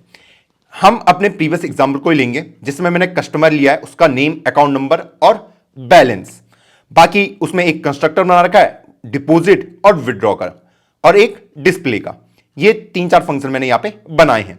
और यहां पे मेन फंक्शन में मैंने 3 ऑब्जेक्ट क्रिएट करे हैं, A1, A2 और A3। अब क्या हो कि अगर मैं इनके ऊपर डायरेक्ट एक्सेस लेना स्टार्ट कर दूं, इनको अगर मैं पब्लिक बना दूं, तो इनके ऊपर मैं डायरेक्ट एक्सेस कर सकता हूं। हां जी भैया, पब्लिक करके ये लीजिए, डायरेक्ट एक्सेस आ जाएगा। अगर डायरेक्ट एक्सेस आ गया मेरे पास, तो मुझे पता है A1 से मैं बैलेंस को डायरेक्टली एक्सेस कर सकता हूं। तो अगर मैंने प्लस इक्वल टू -10 कर दिया वहां पे, क्या -10 को मैं डिपॉजिट करा सकता हूं अपने अकाउंट में? खुद सोचिए। और उसके बाद अगर मैं सी आउट A1 डॉट डिस्प्ले करवा दूं, तो आपको नहीं लगता ये कुछ गलत हो गया है? कुछ गलत हुआ हमारे साथ। हां जी भैया, ये देखो कुछ एरर दे रहा है, उसको समझने की कोशिश करते हैं। A1 डॉट डिस्प्ले हमने कॉल किया, इसको क्या दिक्कत है इससे? ओके, सी आउट नहीं, A1 डॉट डिस्प्ले करना था, इसलिए गलती हुई है। चलो इसको रन किया और हमारे पास आंसर आया है रोहित 1990, जबकि मैंने 1000 रुपए डाले थे। यह ऐसा क्यों हुआ? क्योंकि मैंने इस बैलेंस वाले के ऊपर डायरेक्ट एक्सेस ले लिया है। ठीक है, मैंने कुछ भी चेक मान नहीं किया कि जो अमाउंट मैं डालने वाला हूं कहीं वो नेगेटिव तो नहीं है, इसीलिए मैं नहीं चाहता कि मैं उसके ऊपर डायरेक्ट एक्सेस दूं, मेरे डेटा के ऊपर कुछ भी गलत काम हो। ठीक, तो उसके लिए मैं सारी कंडीशन पहले चेक कर लूं, ठीक, कि कहीं मैं गलती से अगर डायरेक्ट एक्सेस कर रहा हूं और मैंने कुछ उलपटांग नंबर वहां डाल दिए, कुछ ऐसी वैल्यू और ऐसा इनपुट डाल दिया जो वैलिड नहीं है, तो मेरा कोड खराब हो सकता है। इसीलिए हम उसको फंक्शन की हेल्प से एक्सेस करते हैं, क्योंकि यहां पे मैं सारे चेक मार्क लगा सकता हूं। क्लियर है? हां जी भैया। तो भैया इसको बना दो पहले क्या, प्राइवेट। ये प्राइवेट है, नीचे ये पब्लिक हो चुका है इस तरीके से। अब अगर मैं यहां से अब कोई भी चीज मुझे करनी है, जैसे A1 डॉट डिपॉजिट, अब अगर मैं -10 कराने की कोशिश करता हूं तो वो डिपॉजिट नहीं करेगा। देखो नहीं करेगा, अभी भी मेरा बैलेंस 1000 ही रहा। और मैं चाहूं तो यहां पे उस कंडीशन को चला भी सकता हूं, क्योंकि मैंने क्या देखा, जो भी अमाउंट आप भेज रहे हो पहले वो 0 से बड़ी होनी चाहिए। किससे बड़ी होनी चाहिए? 0 से बड़ी, तभी वो अंदर आएगी। मैं एल्स में लिख सकता हूं सी आउट इनवैलिड अमाउंट। ये देखो, ये मैं प्रिंट करवा सकता हूं। ये देखो, ठीक सेम मैं यहां पे भी कर सकता हूं कि भैया विड्रॉ कराने के लिए मैं भी उसके लिए फंक्शन क्रिएट करूंगा। मैं नहीं चाहता कि भाई मैं अपने बैलेंस के ऊपर डायरेक्ट एक्सेस लूं। क्लियर? अब मान लो अगर मैं यहां पे एक एज वाला भी डाल देता हूं, एज। ठीक, हां जी भैया, एक इंटीजर एज, ऐसे this age equal to age, इस तरीके से। तो यहां पे इनिशियली तो मैंने सही कर दिया कि भैया मैं एज डाल रहा हूं 3 साल, 3 साल को तो मैं हुई, फिर यहां पे 4 साल और यहां पे 8 साल, 8 साल, इस तरीके से। अब अगर मैं मेरा ये एज वाला अगर पब्लिक रहे और कहीं अगर मैं अपने इस कोड पार्ट में उसको अगर डायरेक्ट एक्सेस कर दे रहा हूं और कुछ गलत वैल्यू उसके अंदर डाल दी, तो उससे क्या होगा, मेरा डेटा खराब हो जाएगा। इसलिए हम इस पे कहते हैं कि मैं डेटा को हाइड करता हूं, डायरेक्ट एक्सेस नहीं करता। इनकैप्सुलेशन ये कहता है कि जितने भी आपके वेरिएबल हैं और जो भी आपके फंक्शन हैं उनको अपनी क्लास के अंदर लिख दो, बस सब के सबको। और जो आपके वेरिएबल वगैरह लिखे हैं आपने, जो भी आपके डेटा मेंबर प्रेजेंट है, उन पे डायरेक्ट एक्सेस मत दो, उनको प्राइवेट बनाओ। फंक्शन के हेल्प से उनको ऊपर उसको एक्सेस दो, डायरेक्ट मत दो। क्लियर है? हां जी भैया क्लियर है। आई होप आपको ये चीजें समझ आ गई होंगी कि भैया इसका यूज केस क्या है। तो एक बार इसमें इस एज वाले को हम पब्लिक के अंदर डाल देते हैं और देखते हैं क्या गलती हमारे साथ हो सकती है। इंटीजर एज, अब यहां पे अगर मैंने उसको डायरेक्ट एक्सेस दे दी किसी को भी, a1 डॉट एज, और इसने यहां पे अगर नेगेटिव एज डाल दी तो मेरा डेटा हो गया गड़बड़। क्या हो गया? गड़बड़ हो गया। मतलब यूजर तो कोई भी गलती कर सकता है ना, उसके हाथ से कुछ भी बटन दब गया या वो उसने 120 साल डाल दिया, उससे तो कोई भी गलती हो सकती है। हां, तो उस गलती को कैसे सुधारें? मैं नहीं चाहता कि डायरेक्ट एक्सेस इसके ऊपर चले जाए, तो इसलिए मैं वहां पे कुछ कंडीशंस लगा देता हूं। क्या लगा देता हूं? कंडीशंस लगा देता हूं कि भैया अगर आपको एज के ऊपर एक्सेस करना है तो भैया आप एक फंक्शन की हेल्प से उसको ऊपर एक्सेस करेंगे। तो मैं यहां पे लिख देता हूं वाइड अपडेट एज, ऐसे करके इंटीजर एज। यहां पे मैं लिख दूंगा कि इफ, पहले तो एज 0 से बड़ी होनी चाहिए, एंड हम मान के चलते हैं क्या कि जो एज होगी किसी इंसान की 100 साल से ऊपर ना जाए, तो लेस देन 100, ठीक, तब जाके मैं अपने एज के ऊपर उसको अपडेट मारूंगा। दिस एज के अंदर एज को डाल दो इस तरीके से। आई होप ये क्लियर होगा, अब आपको सेंस बना रहा होगा। अब इसको हम कहां लिख सकते हैं? ऊपर लिख सकते हैं, प्राइवेट में। डायरेक्ट एक्सेस नहीं देना, डायरेक्ट एक्सेस नहीं देना। तो अगर यहां पे इसको अपडेट करना है तो a1 डॉट अपडेट एज, कितनी एज डालनी है उसको? 24, इस तरीके से उसकी एज अब अपडेट हो जाएगी। तो यहां पे हम बैलेंस के बाद एज को भी प्रिंट करवा सकते हैं। तो ऐसे करके मैं यहां पे एज को भी प्रिंट करा सकता हूं, सिंपल है। ये देखिए, कोई रॉकेट साइंस यूज नहीं करी, इसको करा और मेरा आंसर आ गया है कि रोहित 1000 और उसकी एज कितनी हो चुकी है? 24 हो गई है। इनवैलिड अमाउंट क्यों आया था? क्योंकि मैं -10 डाल रहा था। अगर यहां पे मैं 200 डालूंगा तो देखो अब आंसर बिल्कुल सही आएगा कि अब 1200 रुपए हो गए, एज 24 है। अगर यहां पे मैं -24 डालता हूं तो उसको ऐड ही नहीं करेगा, ऐड ही नहीं करेगा। देखो रोहित 1200, एज अभी भी 3 ही है। तो यहां पे आप एल्स कंडीशन में दूसरी कंडीशन ले सकते हो कि भैया रॉन्ग इनपुट या कुछ भी, इनवैलिड एज, ऐसे करके। ये देखो इनवैलिड एज उसने प्रिंट करा दिया और उसके बाद डिपॉजिट वाले को उसने दिखा दिया कि रोहित 1, 1200 और 3। आई होप आपको ये समझ आया होगा कि इनकैप्सुलेशन क्या होता है, क्यों हम डायरेक्ट एक्सेस नहीं दे रहे हैं। अगर उन्हें डेटा के ऊपर डायरेक्ट एक्सेस देने लग गया तो कुछ गड़बड़ हो सकती है। तो आई होप आपको ये मजा आया होगा। अब हम बढ़ते हैं एब्स्ट्रैक्शन के बारे में। एब्स्ट्रैक्शन क्या कहता है? Displaying only essential information and hiding the details. क्या कहना चाह रहा है कि मुझे सिर्फ डिस्प्ले करना है एसेंशियल इंफॉर्मेशन को और हाइड करना है डिटेल्स को। मतलब भैया कुछ समझ नहीं आया। मैंने कहा आप एक रेस्टोरेंट में जाते हो, एक 5 स्टार होटल में, और वहां आप जाके बैठ जाते हो। आप सोचते हो यार मैं कुछ खाना ऑर्डर करता हूं, आज कुछ खाने का मन हो रहा है, चिकन बिरयानी। तो आप क्या करोगे? आप वेटर को बुलाओगे, हाँ जी, उसको ऑर्डर दोगे, चलो चिकन बिरयानी लेके आ जाओ, हाँ जी। अब आपने तो ऑर्डर दे दिया कि भैया ये मेरे पास इंफॉर्मेशन थी, मैंने ऑर्डर दे दिया। अब वो जाएगा और आपके लिए बिरयानी लेके आ जाएगा। अब आपको ये सोचने की जरूरत नहीं है कि बिरयानी बनी कैसी होगी, किस शेफ ने बनाई है, कैसे करके बनाई होगी, इसकी आपको फिक्र करने की जरूरत नहीं है ना। क्योंकि मुझे किससे मतलब है कि मैंने ऑर्डर दिया और ऑर्डर मुझे फुलफिल हो गया। मुझे ये देखने की जरूरत नहीं कि पीछे क्या काम हो रहा है। आप ये तो नहीं करोगे, आपने ऑर्डर दिया, आप किचन में पहुंच गए, शेफ के सामने, हाँ भाई बता कौन सा चावल यूज कर रहा है, कौन सा चिकन यूज कर रहा है, ये तो नहीं करोगे ना आप। हाँ, आपको किससे मतलब है कि मैंने चिकन बिरयानी ऑर्डर किया, मेरे पास आ गया, पीछे क्या काम हो रहा है उससे मुझे कुछ भी मतलब नहीं है। तो वही कह रहा है डिस्प्लेइंग ओनली एसेंशियल इंफॉर्मेशन। वो सिर्फ आपको मेन्यू कार्ड दिखाएगा, आपको ये सोचने की जरूरत नहीं है चिकन बिरयानी कैसी बनी है, ठीक। एंड हाइडिंग द डिटेल्स, क्यों उसमें क्या क्या मसाले उसने मिलाए, उससे आपको कोई मतलब नहीं है कि किसने बनाया, क्या बनाया है।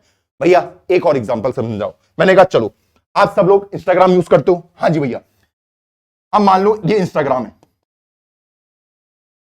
और आपको किसी को मैसेज भेजना है, यहां पे सेंड का बटन है, आपने मैसेज लिख दिया यहां पे, ठीक, और आपने सेंड के बटन में क्लिक कर दिया। अब आपको क्या चाहिए? मैंने सेंड पे क्लिक किया और वो जो मैसेज मैंने भेजा दूसरे इंसान को पहुंच जाए। आपको इसी से मतलब है ना? हाँ, आपको उसके पीछे कैसे वो मैसेज ट्रैवल कर रहा है, क्या वो प्रोटोकॉल फॉलो कर रहा है, वो डेटा कैसे ट्रैवल कर रहा होगा, इससे क्या आपको मतलब है? नहीं है। ठीक, तो मैं यूजर को क्या दिखा रहा हूं? सिर्फ एसेंशियल इंफॉर्मेशन दिखा रहा हूं कि भैया तू सेंड दबा, मैं पहुंचा दूंगा, तुझे उससे मतलब नहीं है मैं कैसे पहुंचाऊंगा, क्या क्या प्रोसीजर, क्या क्या प्रोटोकॉल मैं फॉलो कर रहा हूं, उससे तुझे कोई मतलब नहीं है। नॉर्मल यूजर को क्या मतलब है उससे, है ना?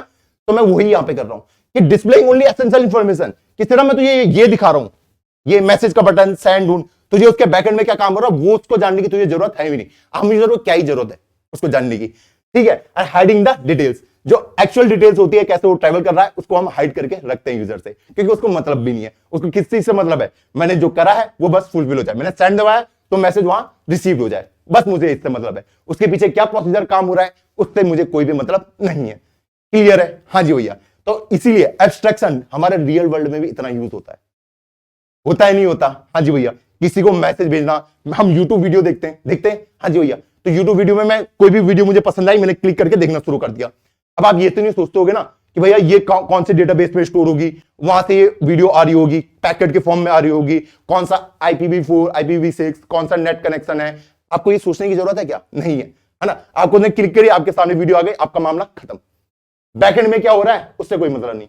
तो मैं यूजर को सिर्फ दिखा रहा हूं इंटरफेस कि भैया ये रहा, ये क्लिक करेगा आ जाएगा, कैसा आएगा वो सोचने की जरूरत नहीं है ना? हाँ जी भैया। साइंस बना रहा है? हाँ जी भैया। अब आप सोचोगे भैया इसकी जरूरत क्या है, इसकी जरूरत क्या है? देखो, जब भी हम कुछ प्रॉब्लम को रिजॉल्व करते हैं, ठीक है, तो बैकएंड में कुछ ना कुछ कोड तो किसी ने लिखा होगा। हाँ जी भैया। हम नहीं चाहते वो कोड दुनिया के सामने आए। क्यों? दूसरे कॉपी कर सकते हैं, कर सकते नहीं कर सकते कॉपी? हाँ भाई, किसी ने देख लिया यूट्यूब कैसे बना है, कोड कॉपी करा पेस्ट कर दिया। इतना आसान नहीं होता उनका कोड को कॉपी करके पेस्ट करना भी, पर मैं आपको एक चीज बता रहा हूं, वो कोड कॉपी करके पेस्ट कर देंगे, बन गया उनका भी। इसीलिए वो छुपा के रखते हैं, क्योंकि उनको पता है कि भैया जो उन्होंने ये स्ट्रीमिंग प्लेटफॉर्म बनाया है ये बहुत ही ऑप्टिमाइज है, बहुत ही फास्ट है, वो नहीं चाहते ये चीजें दूसरों के पास चले जाए, उनके कंपटीशन के पास चले जाए। हम आम इंसान तो नहीं बना पाएंगे, लेकिन जो उनका कंपटीशन है उसके पास तो उतने रिसोर्सेज है कि उसको कॉपी कर दे, रेप्लिकेट कर सकता है। हाँ जी। तो इसीलिए हम उसको क्या करते, छुपा के रखते हैं। आई होप आपको ये क्लियर होगा मैसेज। हाँ जी भैया, क्लियर है। अब इसको एक एग्जाम्पल से समझने की कोशिश करते हैं। यहां तक तो हमें चमक चुका है। अब एग्जाम्पल क्या हो सकता है इसका? मैंने कहा सेम मैं उसी को ले लेता हूं, उसी एग्जाम्पल को। अब देखो, मैं यहां पे कर रहा हूं, एक क्लास बना लेता हूं, कस्टमर नाम की बना लेते हैं। कस्टमर बहुत यूज कर लिया हमने।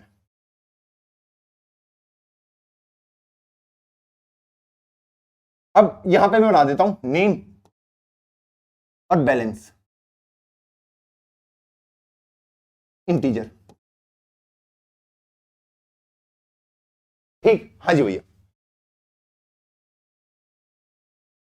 अब यहां पे अगर मैं अपने कोड पार्ट को लिखूं पब्लिक में, तो पहले मैं एक कंस्ट्रक्टर बना लेता हूं इसी का, कस्टमर का। Customer integer A, integer B, sorry string, string A, name में डाल दूंगा ए को। हाँ जी भैया। और इसमें क्या डाल दूंगा, बैलेंस में डाल दूंगा बी को। क्लियर है? हाँ जी भैया, ये मैंने कर दिया। अब मान लो जो मेरा कस्टमर है वो कुछ अमाउंट डिपॉजिट कराता है अपने अकाउंट में, कुछ अमाउंट को डिपॉजिट कराता है अपने अकाउंट में। ठीक, हाँ जी भैया। तो जब डिपॉजिट करा रहा है तो इंटीजर अमाउंट होगा कुछ। हाँ जी भैया। वाइड अमाउंट, तो बैलेंस के अंदर ऐड हो जाएगा। यहां पे मैं कंडीशन वगैरह लिख सकता हूं कि if amount is greater than 0, तो मैं यहां पे उसको बैलेंस के अंदर ऐड कर दूंगा, प्लस इक्वल टू अमाउंट। और एल्स में मैं कुछ कंडीशन लिख दूंगा। क्लियर है? हाँ जी भैया। अब यहां पे मैंने क्या किया, मैं मेन फंक्शन में आया, इंट मेन, मैंने लिखा यहां पे कस्टमर A1 रोहित और 500, ये मैंने कर दिया। ठीक, अब अगर मैं यहां पे एक फंक्शन को कॉल करता हूं, A1 डॉट डिपॉजिट 500। ठीक, हाँ जी भैया। अब जब मैं ये डिपॉजिट वाले फंक्शन को कॉल करता हूं, मान लो इस पे 500 रुपए और ऐड कर दो। अब मुझे इस इंफॉर्मेशन को यूजर को दिखाने की जरूरत नहीं है कि भैया यहां पे ये जो कोड लिखा है ना, ये कैसे काम कर रहा है। इसको दिखाने की इसको बिल्कुल भी जरूरत नहीं है। क्यों नहीं है? देखो, हो सकता है कि फ्यूचर में मैं इस कोड पार्ट में कुछ और चेंजेस कर दूं, ठीक, कि ऐसा कर सकता हूं कि जो भी अमाउंट वो देगा उसमें मैं कुछ जीएसटी काट लेता हूं, ठीक है, कुछ परसेंटेज बैंक अपना ले लेगा। मुझे दिखाने की जरूरत नहीं है यूजर को। क्यों दिखाएगा? बैंक वाले ये तो करते हैं कि भैया तुम्हारा पैसा कट गया, क्यों कटा पता नहीं, है ना, इसीलिए करता है क्योंकि अंदर जो फंक्शन बने हुए हैं तुम्हें पता नहीं है, क्योंकि डेटा तुमसे हाइड है ना, क्लास के अंदर क्या काम हो रहा है। तुम तो सिर्फ डिपॉजिट कर रहे हो, तुम्हारे सामने डिपॉजिट का बटन होगा, तुम 500 रुपए डाल रहे हो, भैया वो गया नहीं, गया तो 490 पहुंच गया, यहां पे उन्होंने अपना कट रख लिया, इसलिए इस इंफॉर्मेशन को क्या कर दिया, हाइड। तो भैया यूजर को मैंने सिर्फ ये दिखाया है कि भैया यहां पे तुम डिपॉजिट कर रहे हो, बटन दबाओ पैसा जाएगा। अब अकाउंट के अंदर कितना पहुंचा, 490 पहुंचा, 495 पहुंचा, चलो 500 भी पहुंच गया, पर इसके अंदर जो कोड है वो किसी को भी दिखेगा नहीं, आपको सिर्फ ये पार्ट दिखेगा। क्लियर? हाँ जी भैया, क्लियर। तो हम क्या कह रहे हैं इसमें कि भैया मुझे ये पार्ट दिखाने की जरूरत नहीं है, मुझे सिर्फ ये दिखाने की जरूरत है बस, ठीक। मुझे सिर्फ इसको देखने की जरूरत है कि A1 डॉट डिपॉजिट, मेरा काम हो जाएगा। कैसे होगा वो, पैसे कैसे वहां पहुंचेंगे, क्या उसने कोड यहां पे लिखा होगा, उससे मुझे सोचने की जरूरत नहीं है। कैसे?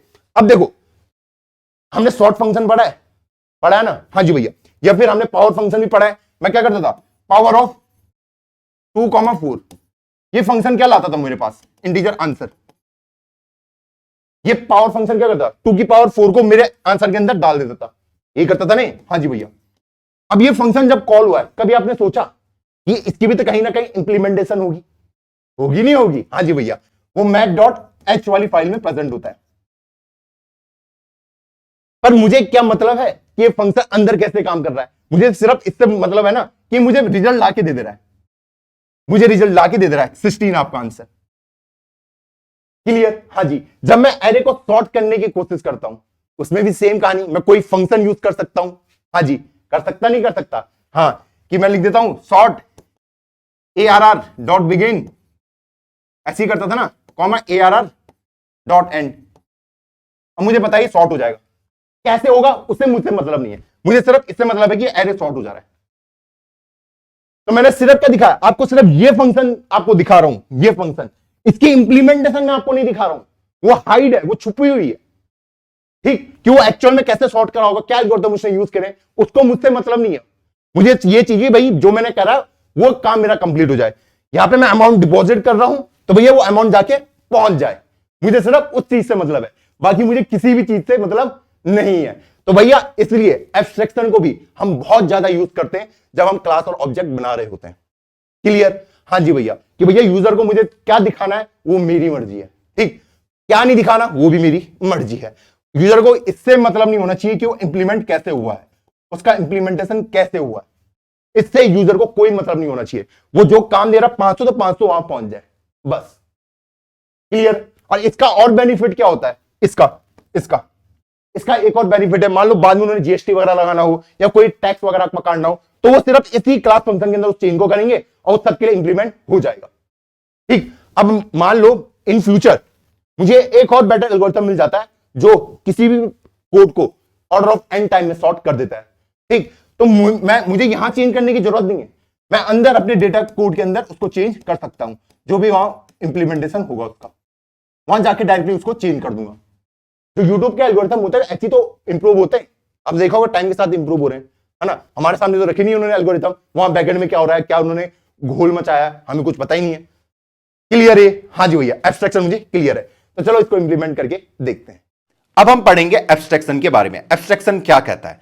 देखो, एब्स्ट्रैक्शन सिंपली आपको कह रहा है कि भैया मैं जब ये फंक्शन चलाऊं ये अपना काम कर दे, अब ये फंक्शन इंटरनली कैसे काम कर रहा होगा उससे मुझे मतलब नहीं है, ये यहां पे क्या कोड लिखा होगा उससे मुझे मतलब नहीं है, ये कोड मुझसे छुप जाए वो चलेगा, ठीक। ये A1 डॉट डिपॉजिट, ये मेरे पैसे डिपॉजिट करे, ये काम कैसे कर रहा होगा उससे मुझे कोई मतलब नहीं है, मुझे सिर्फ अपने एंड रिजल्ट से मतलब है।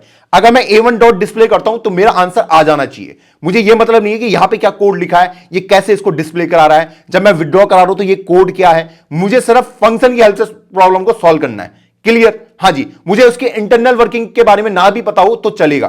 देखो ऐसा हो सकता है कि एक क्लास किसी फाइल के अंदर प्रेजेंट हो, दूसरी उस फाइल को मैं लोड कर रहा हूं, तब ये कोड मुझे नहीं दिख रहा होगा, ये कोड मुझे नहीं दिख रहा होगा। इस टाइप से ये इंफॉर्मेशन मुझसे हाइड रहेगी। मुझे सिर्फ किससे मतलब है, इन चीजों से मतलब है, इन चीजों से कि जो मैं काम दे रहा हूं वो कंप्लीट हो जाए। जैसे हम क्या करते हैं, पावर फंक्शन में कॉल करता हूं 2 की पावर 4 ऐसे, ठीक। अब मुझे नहीं पता ये काम कैसे कर रहा है, ठीक। मुझे पता है कि मुझे रिजल्ट लाके दे देगा, तो अगर मैं इसको रन करूंगा ये मुझे रिजल्ट लाके दे देगा 16। इसने काम कैसे किया उससे मुझे मतलब नहीं है, मुझे मतलब है क्या ये मुझे रिजल्ट लाके दे पा रहा है। क्लियर। ऐसे मेरे सॉर्टिंग फंक्शन होते हैं, ठीक, कि भैया वो मुझे आंसर लेके दे पा रहे हैं, मुझे नहीं पता अंदर कौन सी सॉर्टिंग एल्गोरिथम यूज हो रही है, कैसी हो रही है, कैसे करके वो सॉर्ट कर रहा है। मुझे सिर्फ इससे मतलब है कि भैया ये मेरा आंसर लाके दे पा रहा है। जनरल वे में भी अगर मैं आपको बताऊं, मैं इस कोड को कंपाइल कर रहा हूं, रन कर रहा हूं, ठीक, तो मैंने यहां पे कमांड और आर ऑपरेशन एग्जीक्यूट किया। अब मुझे नहीं पता कि इंटरनली उसने इसको कैसे एग्जीक्यूट करवाया होगा। मुझे किससे मतलब है कि भैया मेरे उसमें डिस्प्ले में आउटपुट आ जाए। क्लियर है, हां जी। तो ये इसको भी किसका पार्ट हो सकता है, एब्स्ट्रैक्शन का पार्ट हो सकता है। ये मैं वीएस कोड यूज कर रहा हूं ना, मैं इसको रन कर रहा हूं, तो पीछे कोई कमांड चल रही होगी जो मुझे दिख नहीं रही है, चल तो रही होगी। मुझे किससे मतलब है कि मुझे आउटपुट में लाके क्या दे रहा है, कोई एरर दे रहा है या फिर सक्सेसफुली चल जा रहा है। मुझे सिर्फ इससे मतलब है। मुझे ये नहीं पता कि कंपाइलर कैसे कर रहा है, कि एक एक लाइन करके रीड कर रहा है, फिर वो फंक्शन कहां कॉल हो रहा है, कैसे जा रहा है, ये जा रहा है। मुझे मतलब किससे, इससे मतलब है, मेरे एंड रिजल्ट से मतलब है। तो इसी को हम क्या कहते हैं, एब्स्ट्रैक्शन कहते हैं। तो उसने मुझे 2 बटन दे दिए, कमांड और आर, इन दोनों को दबाओगे तो आपका कोड रन हो जाएगा। वो कैसे रन हो रहा है, क्यों रन हो रहा है, कब तक रन हो रहा है, कैसे वो चीजों को इन अंदर बाहर कर रहा है, उससे मुझे मतलब नहीं है। मुझे मतलब है अपने आउटपुट से कि भैया अगर एरर आ रहा तो एरर दिखा दे, आंसर आ रहा तो आंसर दिखा दे। आई थिंक अब आपको एब्स्ट्रैक्शन का नॉलेज भी गेन हो गया होगा, ठीक। तो भैया ये होता है कि भैया तो भाई हमने इनकैप्सुलेशन और एब्स्ट्रैक्शन क्यों पढ़ा, ये हमारे क्लासेस को बनाने में हमारी मदद करता है, ताकि हम क्लास को और अच्छे तरीके से बनाएं, ऑब्जेक्ट को और अच्छे तरीके से बनाएं। क्यों बनाएं, ताकि भाई जब हम रियल वर्ल्ड प्रॉब्लम पे जाएं, वहां पे हमें पता होना चाहिए कि भैया हमारा जो कोड है वो ऐसा होना चाहिए कि भैया वो आइडियल कोड हो, एक बढ़िया कोड हो, जिससे हमें क्या मिले, कॉन्फिडेंस मिले, प्रमोशन मिले, हमारी कंपनी को प्रॉफिट हो, ठीक। हाँ जी भैया, तो चलो बढ़ते हैं वीडियो की ओर वापस। आई होप आज की वीडियो में आपको काफी कुछ सीखने को मिला होगा, काफी नई नई चीजें आपको पता चली होंगी, और आपको मजा आ रहा होगा कि भाई जो हमारी ये सीरीज चल रही है ऑब्जेक्ट ओरिएंटेड प्रोग्रामिंग की, ये हमको आसान लग रही है। तो अगर आपको आसान लग रही है तो संदीप महेश्वरी की आवाज में लिख दो, कमेंट कर दो आसान है। तो यार मिलता हूं आपको किसी नई वीडियो में, तब तक के लिए जय हिंद, जय भारत।